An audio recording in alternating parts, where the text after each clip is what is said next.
If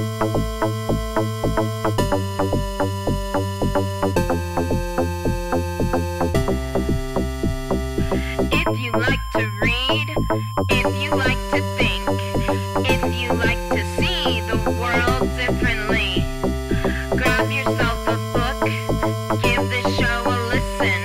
Purple Lit Nerd gonna show you what you're missing.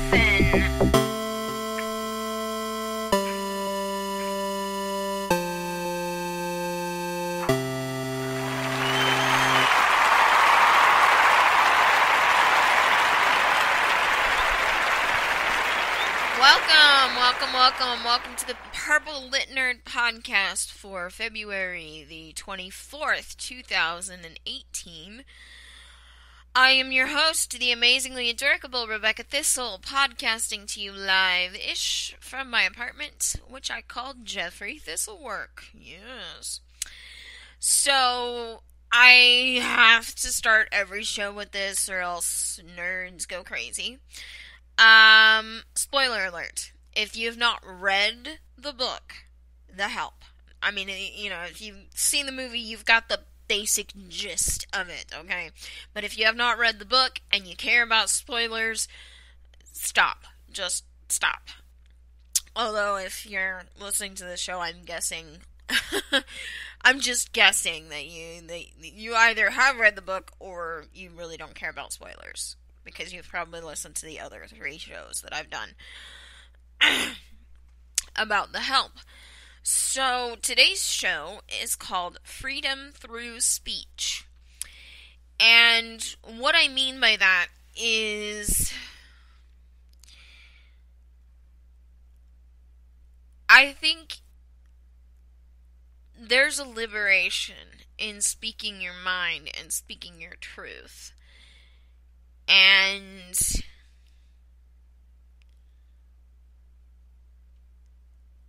you know, I mean, in America, we have freedom of speech, or freedom to speak, with certain limitations. You know, you can't yell fire in a crowded theater.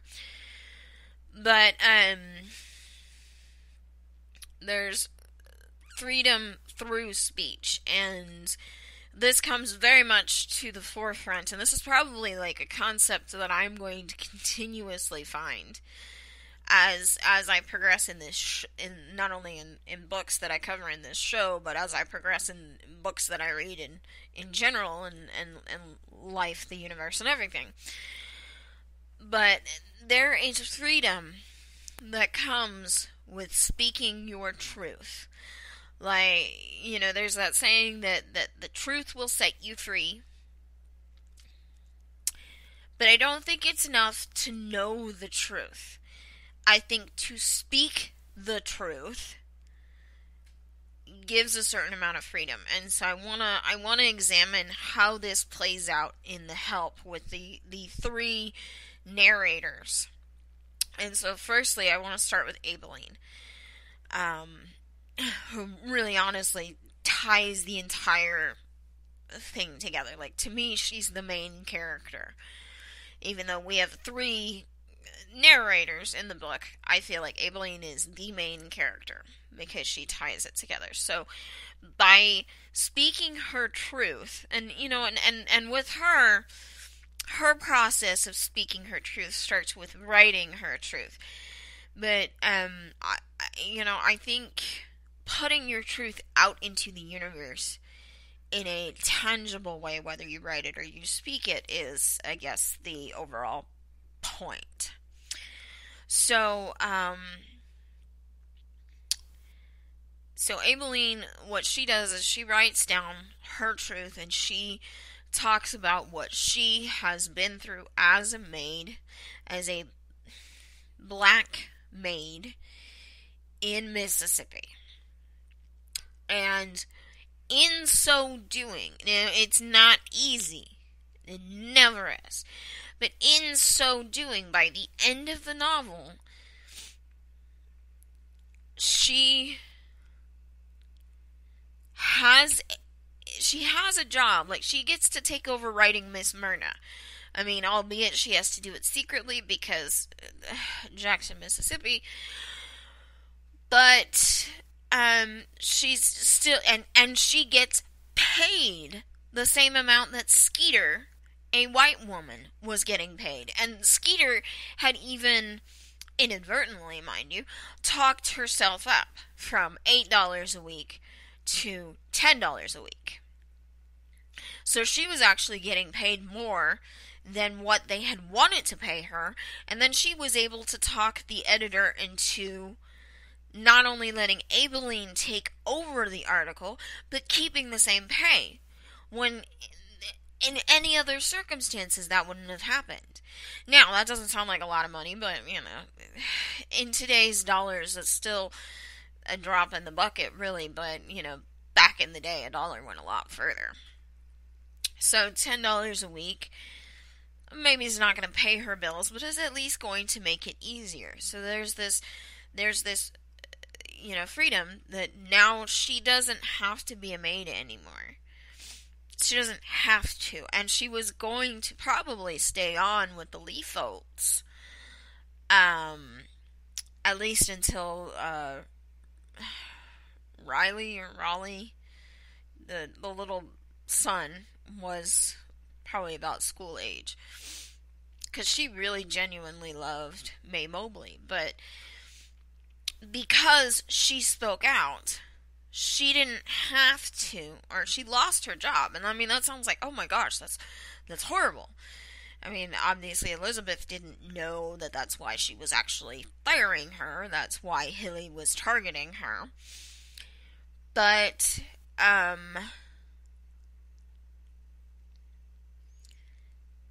she lost her job that didn't even pay her minimum wage. And there's, that sounds like, oh, that's horrible, and that's one of the worst things that can happen to a person. Yes.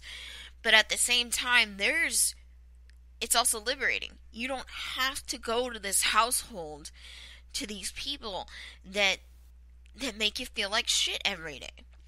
That work you like a dog, that treat you like you're less than human. So because she spoke out in writing, there was liberation. She lost her job. She, and she said it's time for her to retire.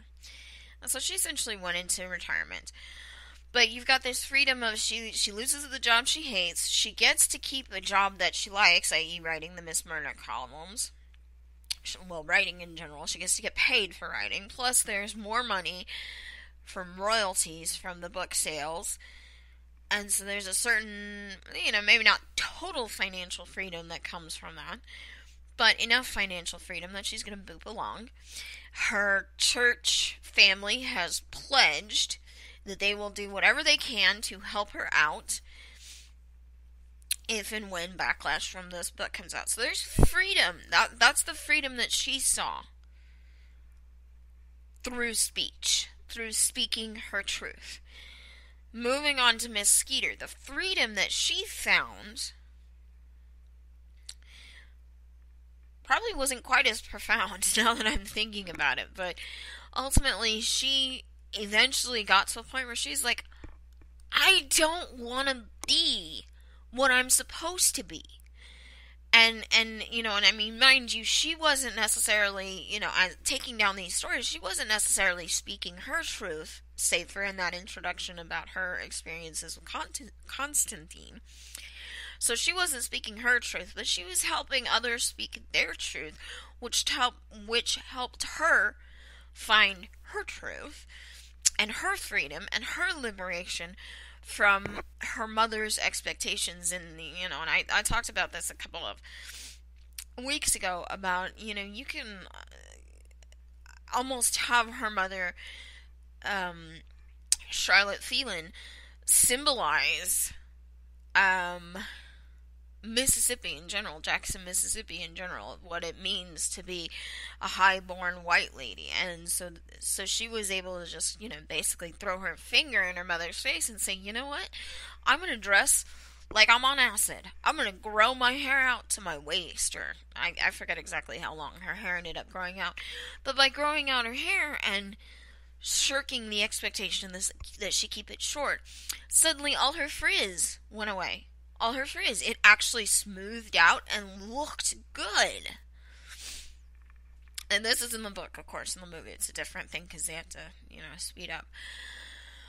But that's the liberation that Skeeter found by speaking out in writing. She found that liberation from her mother's expectations, and consequently from Jackson's society expectations. And ultimately, in the end, she is able to get a job in New York City, which has been her dream for years. And not only is she working in New York City, she's going to be working in the publishing industry, which is even more her dream. So that's the freedom that Miss Skeeter found. And so, I mean, to me, I don't feel like it's quite as profound, but that might be my white guilt talking. But it is still freedom. Freedom is freedom. And it meant everything to her. And finally, I think the liberation that most, made me stand up and cheer was Minnie Jackson, the woman who has, you would think, who has been speaking her truth this whole time. She's a sass mountain. She said, there's a part where she says, if I had been Mammy, I would have told Scarlett to shove those curtains up her little pooper and make her own man-catching dress.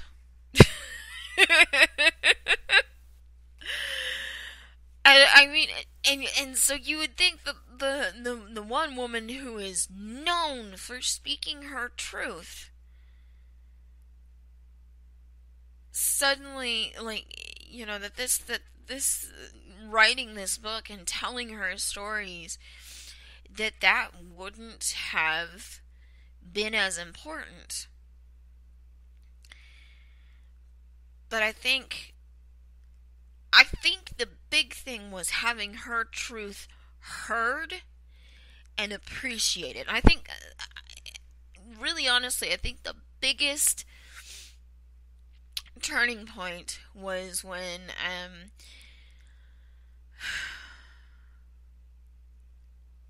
Miss Stein agreed to publish the book and, essentially said, go ahead and write it. I think there's something here, and this is after, no.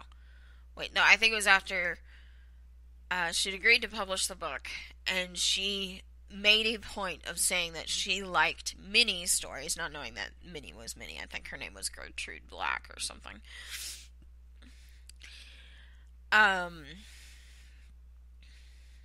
But she said she made a point of saying, I love Gertrude. I love the way that she looks at things, and I love the way that she shakes up society, and I love that. And so I think that was huge for Minnie to hear that she was heard and that she was appreciated.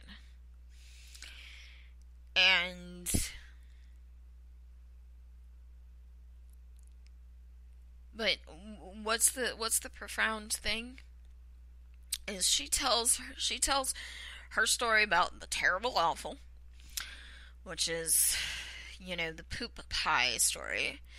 She tells that truth to Miss Celia, and telling that truth to Miss Celia changes everything for Miss Celia. It helps her stand up and say, this is who I am, and this is how my life is going to go. Nobody's going to tell me otherwise. But it also helps Minnie connect with her in such a profound way that she and Johnny swear they will never fire Minnie. That she has job stability for the rest of her life. I well and truly believe that. But the most important liberation that Minnie had, and it